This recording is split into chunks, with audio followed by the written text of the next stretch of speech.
The Suez Canal was not an engineering triumph. It was a calculated dismantling of something far older, far more advanced, and deliberately erased from the historical record. What we call construction was excavation. What we call progress was plunder. And what we celebrate as 19th century ingenuity was the systematic obliteration of evidence that an advanced hydraulic civilization once controlled the flow of water between two seas with precision we have never replicated. The official narrative demands we believe that primitive tools and colonial ambition carved through 100 miles of desert in less than a decade. But examine the suppressed reports, study the archaeological erasures, trace the pattern of artifact confiscation, and a different truth emerges. One where the modern world inherited technology it could neither create nor comprehend, then spent a century pretending otherwise. The official narrative is clean, linear, and convenient. Ferdinand de Lesseps, a French diplomat with no engineering background, somehow orchestrated the carving of a 100-mile waterway through one of the most geologically complex regions on Earth. Tens of thousands of Egyptian laborers, equipped with shovels and baskets, moved more than 74 million cubic meters of sand and rock in a decade. The canal opened in 1869 to international applause, a monument to European ambition and colonial will. But strip away the propaganda, examine the technical records, study the archaeological suppressions, and a different story emerges. One where the Suez Canal was not built but uncovered, not engineered but reactivated, and not a triumph but a theft. The timeline collapses under scrutiny. The technology fails to match the era. The geology contradicts the narrative, and the silence surrounding the discoveries made during excavation reveals a coordinated effort to suppress evidence that would undermine the entire foundation of accepted history. The timeline itself is suspicious. De Lesseps arrived in Egypt in 1854 with drawings, not surveys. He presented plans for a canal route that required intimate knowledge of subsurface geology, ancient water tables, and structural foundations that should not have existed. The route he proposed followed, with uncanny precision, a series of depressions and dry channels that geologists would later identify as remnants of ancient waterways. These were not natural formations. They were engineered corridors, deliberately shaped and maintained across millennia, their origins predating the pharaonic dynasties by thousands of years. De Lesseps did not design the Suez Canal. He traced it. And the question no historian dares ask is simple. Traced what? What maps did he possess that showed subsurface structures invisible to surface observation? What knowledge allowed him to predict, with absolute accuracy, the presence of compacted stone foundations beneath meters of sand? The answer lies not in diplomatic genius, but in access to archives, documents, and archaeological intelligence gathered by earlier expeditions and carefully hidden from public view. The geography of the Isthmus of Suez is not random. It is a narrow land bridge separating the Mediterranean from the Red Sea. But beneath the surface lies a network of subterranean chambers, limestone caverns, and perfectly aligned stone channels that predate any known Egyptian construction. During the initial excavations, workers reported finding massive stone blocks arranged in geometric patterns, ceramic pipes of unknown composition, and metallic fragments that showed no signs of oxidation despite being buried for centuries. These discoveries were documented in French engineering logs, photographed by expedition surveyors, and then systematically removed from public records. The artifacts were catalogued, crated, and shipped to private collections in Paris and London, where they remain locked in museum basements, classified as objects of uncertain origin. The official explanation is erosion. The physical evidence suggests infrastructure. and the pattern of concealment suggests something more disturbing. A deliberate campaign to erase proof that the region once hosted a civilization capable of engineering feats that 19th century Europe could barely imagine, let alone replicate. De Lesseps himself was an oddity. A career diplomat with no technical training, he convinced the Egyptian viceroy, European investors, and the Ottoman Sultan to fund a project that every qualified engineer in Europe had dismissed as impossible. He spoke with absolute certainty about water flow rates, sediment displacement, and tidal synchronization in a region where no modern hydrological data existed. His blueprints included detailed cross-sections of the canal bed showing layered substrates, compacted gravel, fired clay, and stone foundations that workers would later confirm were already present when excavation began. De Lesseps did not predict these structures. He knew they were there. And the only way he could have known is if he had access to maps and records that predated the modern era. Records that described an earlier canal system built by a civilization that understood water engineering at a level we have only recently begun to comprehend. His confidence was not visionary. It was informed. And his sources remain classified to this day. The labor force is another anomaly. Official records claim that between 20 and 30,000 Egyptian fellahin worked on the canal at any given time, using hand tools and animal-drawn carts to move millions of tons of earth. The mathematics do not support this.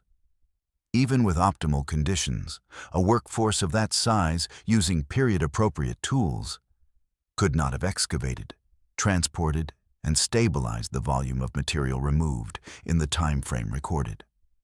Modern engineers have calculated that the project would have required at least 3 times the labor force, twice the timeline, and mechanized equipment that did not exist in the 1860s. Yet the canal was completed on schedule, within budget, and with suspiciously few structural failures. The logical conclusion is that the bulk of the work was not excavation, but clearance, removing accumulated sand and sediment from a pre-existing channel that had been deliberately buried or naturally filled over centuries. The workers were not building. They were uncovering. And the speed of the operation suggests that they encountered far less resistance than virgin earth would provide. The canal route itself is a masterpiece of ancient engineering disguised as modern achievement. It runs in a nearly straight line from Port Said on the Mediterranean to Suez on the Red Sea, traversing lakes, marshes, and desert with minimal deviation. This is not the path a 19th century engineer would choose. Modern canal design incorporates curves, locks, and elevation changes to manage water flow and structural stress. The Suez Canal has none of these. It is a single-level, sea-to-sea channel with no locks, no pumps, and no artificial water regulation systems. Water flows through it naturally, driven by tidal differentials and Mediterranean Red Sea water density variations. This is not 19th century engineering. This is the work of a civilization that understood fluid dynamics, tidal harmonics, and regional hydrology at a level that required centuries of observation and experimentation. The straightness of the route is not efficiency. It is evidence of mathematical precision applied to landscape-scale construction, a signature characteristic of pre-flood civilizations that built in alignment with astronomical, geological, and hydrological constants we are only now beginning to recognize. The Great Bitter Lake, midway along the canal, is a geological impossibility. It is a massive saltwater basin, larger and deeper than any natural lake in the region, sitting precisely at the midpoint of the canal route. Official geology describes it as a natural depression filled by canal excavation. But satellite imaging and subsurface radar scans reveal something far more complex. A perfectly circular basin with symmetrical depth gradients and stone-lined walls buried beneath layers of sediment. This is not a lake. It is a reservoir, an engineered water management system designed to regulate flow between two seas with different salinity levels and tidal cycles. The Bitter Lake was not discovered during canal construction. It was reactivated. And its function as a pressure equalizer, salinity buffer, and tidal dampening chamber demonstrates hydraulic engineering sophistication that modern canal designers study but cannot replicate without computational modeling and satellite data unavailable in the 1860s. The discovery of the Bitter Lake's artificial nature was documented in a suppressed report by French hydrologist Charles de Bouroy, who surveyed the basin in 1863 and concluded that its geometric perfection and depth consistency were incompatible with natural geological processes. His report included sketches of stone channels radiating from the lake's center, ceramic valve housings embedded in the basin floor, and metallic grids that appeared to regulate water flow through subsurface apertures. De Bouroy's findings were presented to the SUEZ Canal Company board and immediately classified. He was reassigned to a minor provincial posting in Algeria and died in 1867 under circumstances described as accidental drowning, despite being an experienced swimmer.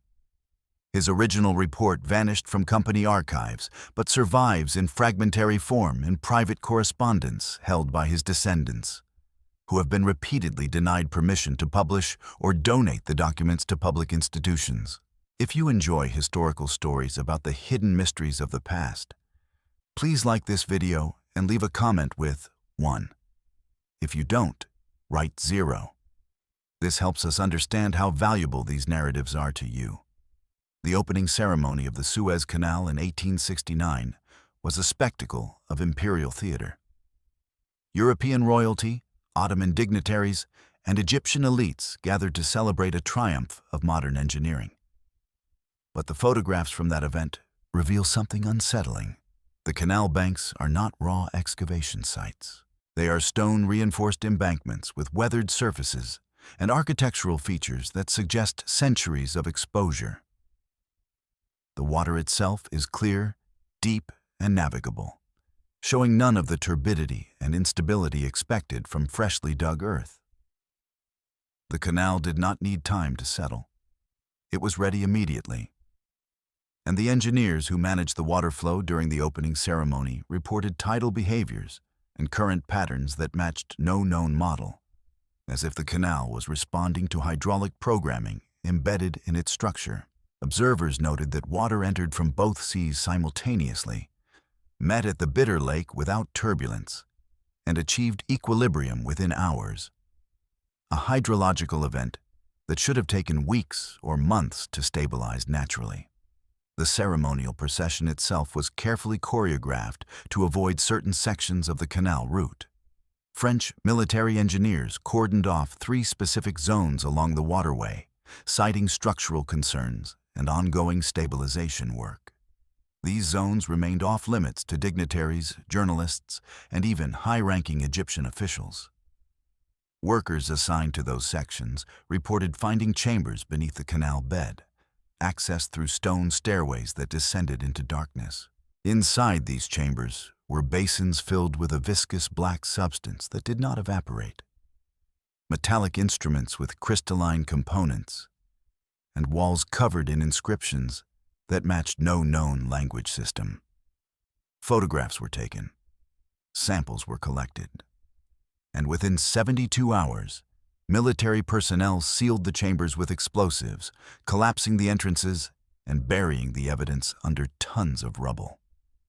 Official records state that the closures were necessary to prevent structural instability. Eyewitness accounts suggest deliberate destruction of archaeological sites that contradicted the narrative of modern construction. The pharaohs attempted to build a canal linking the Nile to the Red Sea multiple times across 3 millennia. Every attempt failed or was abandoned. The official explanation is engineering limitations and political instability. But the real answer is simpler. They were trying to replicate something they had found but could not understand. Ancient Egyptian texts describe a great channel of the gods that once connected the waters of the north to the waters of the south, built by beings who came before the first dynasty and commanded the movement of seas. These texts were dismissed as mythology until French engineers began finding inscribed stones along the Suez route, carved with symbols that predated hieroglyphics and depicted schematic diagrams of water flow, lock systems, and underground reservoirs. These stones were removed, their inscriptions copied into private journals, and their existence denied in official reports. The pharaohs were not innovators. They were archaeologists, attempting to reverse engineer technology they inherited from a predecessor civilization whose capabilities exceeded their own. The most significant discovery occurred in 1866 at a site near modern-day Ismailia, where excavation crews uncovered a stone chamber containing what French engineers described as a water clock of extraordinary complexity. The device consisted of interconnected basins, bronze channels, and crystal mechanisms that appeared to measure and regulate water flow through mathematical principles based on lunar cycles and tidal periodicity. The mechanism was functional. When water was introduced, it began cycling through the system, filling and draining chambers in precise sequences that corresponded to Mediterranean and Red Sea tidal patterns. Engineers recognized it as a prototype or model for a larger system, the canal itself. The device was crated and shipped to Paris, where it was examined by the French Academy of Sciences, declared of indeterminate age and purpose, and transferred to the Louvre's Department of Egyptian Antiquities. It has never been publicly displayed.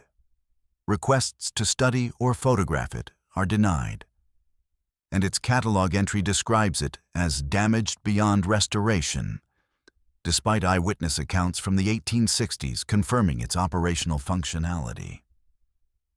The British takeover of the canal in 1882 was not about imperial control of trade routes. It was about securing access to whatever lay beneath the waterway. British engineers, geologists, and archaeologists arrived with the military occupation and immediately began subsurface surveys, drilling operations, and excavation of sites along the canal banks. They found chambers, tunnels, and artifact caches that had no place in the accepted timeline of human civilization. Metallic tools that showed no signs of rust. Stone carvings depicting machines with rotary components and pressure systems. Ceramic tablets inscribed with numerical sequences that resembled engineering calculations. These discoveries were classified, archived, and locked away in London, where they remain inaccessible to independent researchers. The British occupation was not geopolitical strategy. It was archaeological seizure, and the infrastructure developed to secure the canal. Military bases, intelligence networks, administrative control served dual purposes: protecting trade and concealing evidence. British subsurface mapping revealed a network of tunnels running parallel to the canal, constructed from a form of concrete that contained no modern binding agents, yet demonstrated compressive strength exceeding 20th century standards. These tunnels connected subterranean chambers spaced at regular intervals along the canal route, each chamber containing stone basins, drainage systems, and what appeared to be ventilation shafts extending to the surface through naturally camouflaged openings. The tunnels were too large, too well preserved, and too structurally sophisticated to be ancient Egyptian construction. Carbon dating of organic materials found within them produced results ranging from 4,000 to 12,000 years old, predating not only the pharaohs, but the entire accepted timeline of Near Eastern civilization. British military engineers documented the tunnels, mapped their extent, and sealed the access points with concrete and steel reinforcement. Official reports describe them as natural limestone formations. Private correspondence between engineers and War Office officials acknowledged them as artificial structures of unknown origin and strategic importance. The canal's maintenance requirements are negligible. Despite handling thousands of ship transits annually and moving billions of tons of cargo, the Suez Canal requires far less dredging, reinforcement, and structural repair than any comparable waterway. The Panama Canal, built 50 years later with superior technology, requires constant maintenance to prevent collapse. The Suez Canal does not. Its banks hold. Its depth remains stable. Its water flow is self-regulating. This is not luck. This is the result of engineering principles embedded in its foundation, principles that modern civil engineers observe but cannot explain. The canal behaves as if it were designed to last not decades, but millennia, as if its builders anticipated continuous use across geological timescales. Contemporary engineering analysis identifies features within the canal structure: geopolymer coatings on stone surfaces, self-compacting sediment layers, bio-integrated erosion barriers that should not exist in a 19th century construction project, but are consistent with technologies attributed to hypothetical pre-dynastic civilizations. The two world wars saw the Suez Canal become a strategic choke point, fought over, bombed, and blockaded. Yet despite direct attacks, naval bombardments, and deliberate attempts to destroy its infrastructure, the canal remained operational. Ships that sank within its waters were removed with unusual ease. Structural damage repaired itself with minimal intervention. Egyptian engineers reported finding self-sealing mechanisms within the canal bed, stone valves that closed automatically when water pressure dropped, and drainage systems that activated without human input. These reports were dismissed as exaggeration or misunderstanding. But the physical evidence supports something far more disturbing. The Suez Canal is not a passive waterway, but an active system, one that responds to damage, regulates its own integrity, and maintains operational functionality through mechanisms we did not design and do not control. During the Suez Crisis of 1956, Israeli forces sabotaged canal infrastructure using explosives designed to collapse embankments and block navigation channels. Within weeks, the canal was operational again, with damage repaired through processes that Egyptian engineers described as autonomous structural recovery. Concrete appeared to regenerate. Stone blocks shifted back into alignment. Sediment cleared from channels without dredging operations. The explanations offered: skilled Egyptian labor, international assistance, rapid mobilization, fail to account for the speed and precision of repairs that modern engineering would require months to achieve. The Suez Canal Authority has, since its nationalization in 1956, maintained strict control over subsurface exploration and archaeological investigation along the canal route. Permits for geological surveys are rarely granted. Independent researchers are denied access to historical excavation records, and attempts to conduct ground-penetrating radar studies or sonar mapping of the canal bed are blocked through bureaucratic obstruction or outright prohibition. The official explanation is security concerns and operational integrity. But former authority engineers have described internal protocols that classify any discovery of pre-modern artifacts, structures, or anomalies as matters of national security, requiring immediate reporting to military intelligence and cessation of work, pending governmental review. These protocols exist not to protect the canal, but to control the narrative surrounding its origins. And the fact that they remain enforced more than a century after initial construction suggests ongoing discoveries that continue to contradict official history. The connection between the Suez Canal and ancient hydraulic networks extends beyond the immediate region. Satellite imaging has identified a series of geometric depressions and subsurface channels running from the Nile Delta through the Sinai Peninsula to the Red Sea, forming a network that predates any known Egyptian irrigation system. These channels align with the Suez route and connect to the canal at multiple points through subsurface apertures that appear deliberately positioned. The channels are too straight, too evenly spaced, and too precisely graded to be natural formations. They represent a continent-scale water management system that once regulated flow between the Mediterranean, the Nile, and the Red Sea. A system that the modern Suez Canal intersects and partially reactivates. The implications are staggering. If this network is artificial, it suggests a civilization capable of coordinating construction across hundreds of miles, managing resources on a national or continental scale, and maintaining infrastructure across centuries or millennia. This is not Bronze Age technology. This is the work of a society that operated at industrial or post-industrial sophistication, then vanished, leaving only fragments for later civilizations to discover and misattribute. The greatest suppression concerns not artifacts, but documents. French, British, and Egyptian archives contain thousands of pages of excavation reports, engineering analyses, and archaeological surveys from the canal construction period that remain classified or restricted.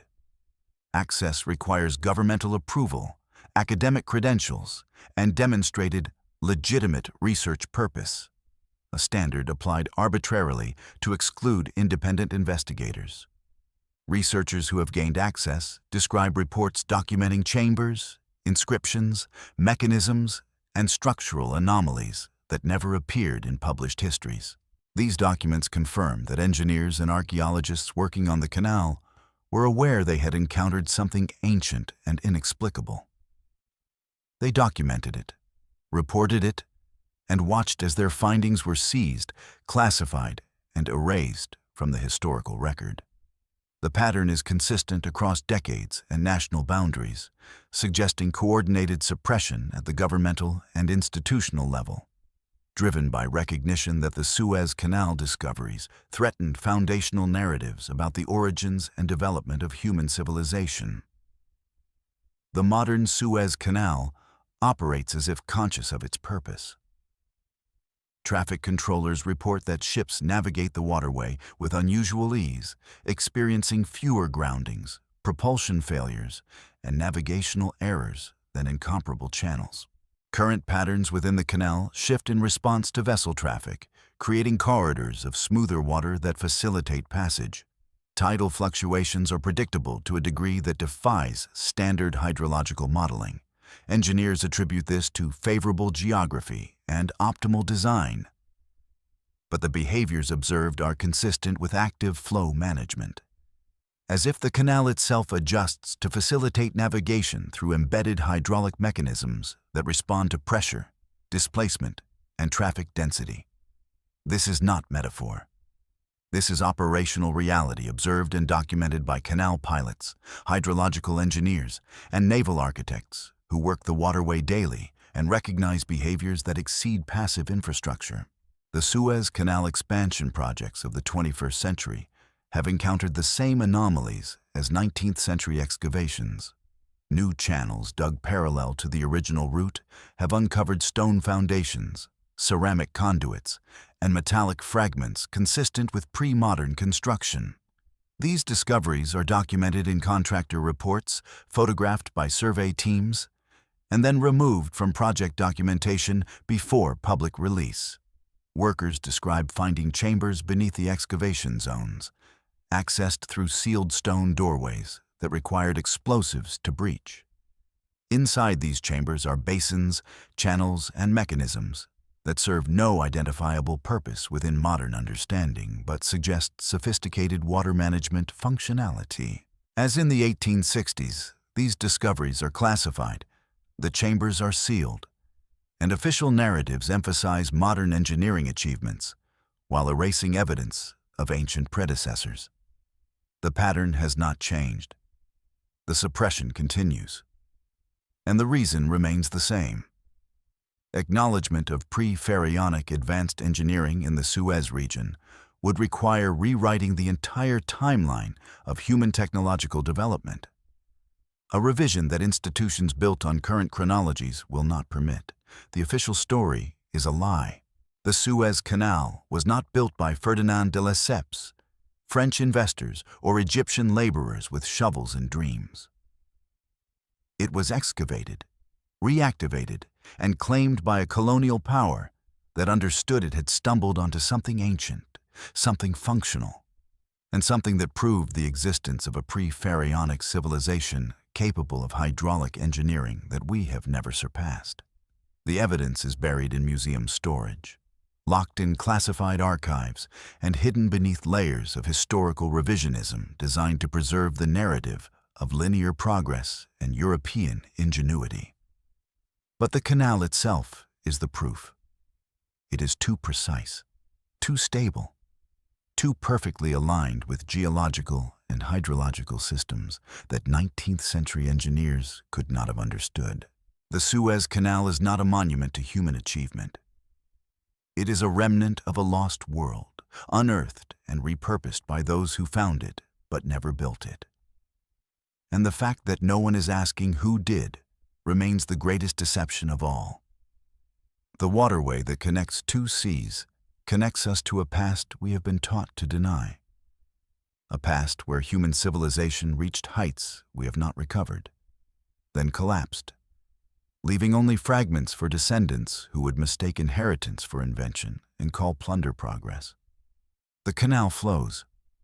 The truth remains buried. And the lie endures because the alternative is unthinkable.